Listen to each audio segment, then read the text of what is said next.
ម៉ាស៊ីនបោក Panasonic បាទវា load code error code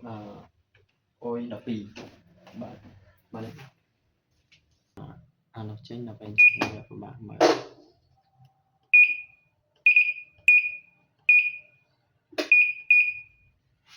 ចាំមើលអានេះវា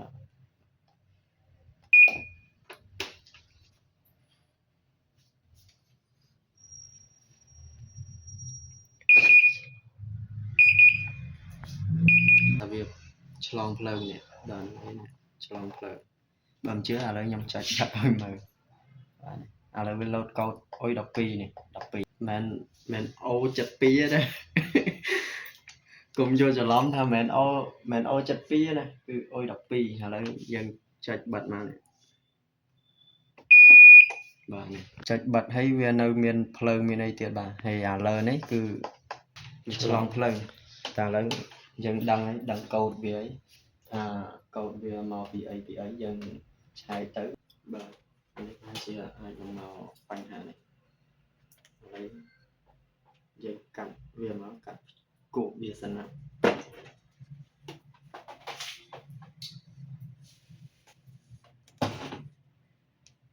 ហើយ sensor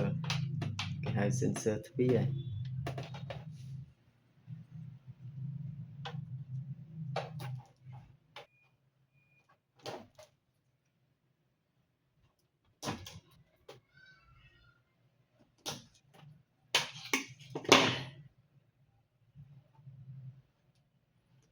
អានេះយើងមកចាំដាក់នេះក៏បានដែរយើងតអូតូទៅឥឡូវយើងមកស្គាល់ទី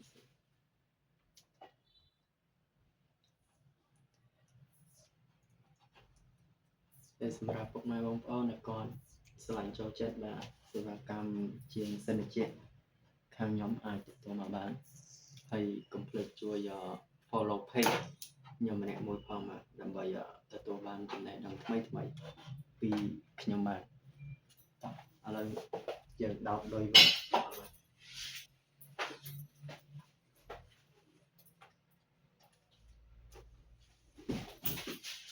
ឥឡូវយើងបានធ្វើហើយហើយយើងកាត់មើលតើវា load យ៉ាងទៀត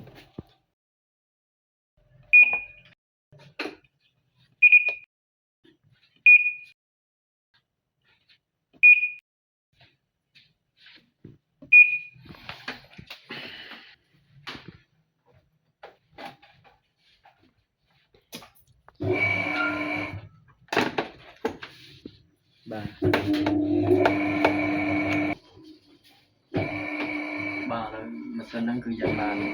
ធ្វើរួចរាល់ហើយបាទ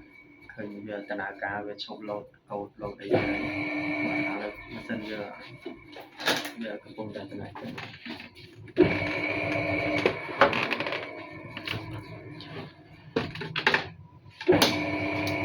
ឥឡូវយើងបាត់ហើយយើងចាប់ចូលវិញ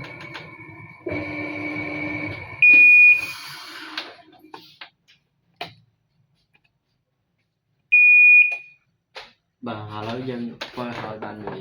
ហើយវានៅមានការឆ្លងផ្លូវតែឥឡូវប្រហែលជាយើងអាចនឹងយកអ៊ីសេនឹងយកទៅឆែកបន្ថែមទៀតហើយម៉ាស៊ីនហ្នឹងគាត់នឹងត្រូវការលាងដែរបាទដោយសារតែគាត់ខានលាងយូរហើយឥឡូវវីដេអូហ្នឹងមានតែប៉ុណ្្នឹងទេបាទហើយសម្រាប់ពុកម៉ែបងប្អូនដែលគាត់ស្រឡាញ់ចូលចិត្តសេវាកម្មខាងខ្ញុំអាចតាក់ទងមកបានហើយបើសិនជាជាងម៉ាស៊ីនត្រជាក់ដែលគាត់ចង់ចេះចង់យល់បន្ថែមពីខ្ញុំអាចជួយ follow page ខ្ញុំម្នាក់មួយផងបាទអញ្ចឹងវីដេអូនឹងមានតែប៉ុណ្្នឹងទេបាយបាយ